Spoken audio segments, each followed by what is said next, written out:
या आप कहते हो कि हम आजाद हो गए हैं, तो आखिर वो मटका आजाद कैसे नहीं हुआ? उसमें पानी तो वही था, फिर उस मटके को गुलामी किसने दी? कुछ लोग हैं जिनकी कोशिश है कि आजादी से पहले जैसे हमारे गले में मटका और कमर में झाड़ू था, वो चाहते हैं कि आजादी के बाद भी इसी तरीके से हमारी कमर में एक बार फिर से झाड़ू बांध दिया जाए। क्या बाबा साहब ने आपको कहा था कि मंदिर के लिए जाइएगा, मस्जिद के लिए जाइएगा, तीर्थ यात्रा के लिए जाइएगा? क्या आपका कोई भी पुरखा जो इस समाज को बेहतर बनाने के लिए लड़ रहा था, वो मंदिर बनाने के लिए गया था?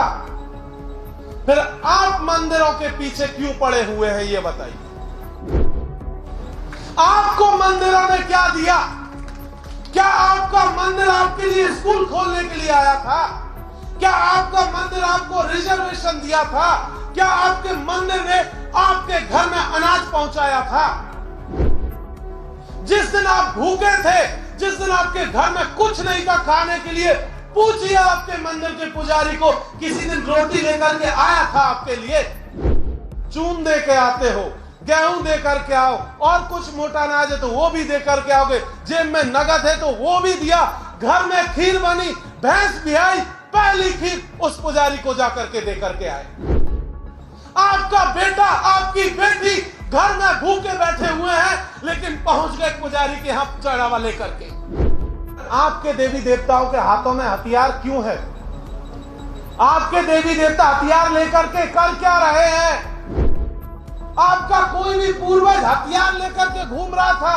कभी आपने बाबा साहब भीमराव अंबेडकर के हाथ में त्रिशूल देखा था?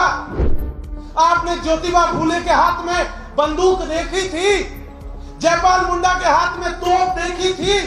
नहीं देखी थी। कुछ लोग आए और उन्होंने आपके बच्चों को कहा, दलितों के बच्चे, आदिवासियों के बच्चे, पिछड़ों के बच्चों को एक बात कही कि बेटा खड़ा हो जा, हिंदू धर्म खतरे में है। और आपका बच्चा तलवार लेकर के निकल गया, कोई मस्जिद के ऊपर चढ़ा हुआ है, कोई कहीं टोपी उड़ा रहा है, कोई किसी की गाली काट रहा है। क्या है उनके बच्चों का हालत? कोई विदेश में पढ़ रहा है, कोई केंद्र सरकार में मंत्री है, कोई राज्य सरकारों में मुख्यमंत्री बनकर के बैठे हुए हैं, कोई बीसीसीआई के चेयरमैन है, कोई सुप्रीम कोर्ट और हाई कोर्ट में जज है, और आपका बेटा बेटी के हाथ में तलवारें दे दी, त्रिशूल दे दी कि बेटा हिंदू धर्म खतरे में है, त्रिशूल घोंप करके हिंदू धर्म बचा लो। बहुत बहुत शुक्रिया। आप तमाम साथियों को क्रांतिकारी जय भीम, जोहार। साथियों, हमारा देश आजादी के 75 वर्ष पूरा कर चुका है। हमारे प्रधानमंत्री जी ने घोषणा की कि हर घर तिरंगा फहराया जाएगा।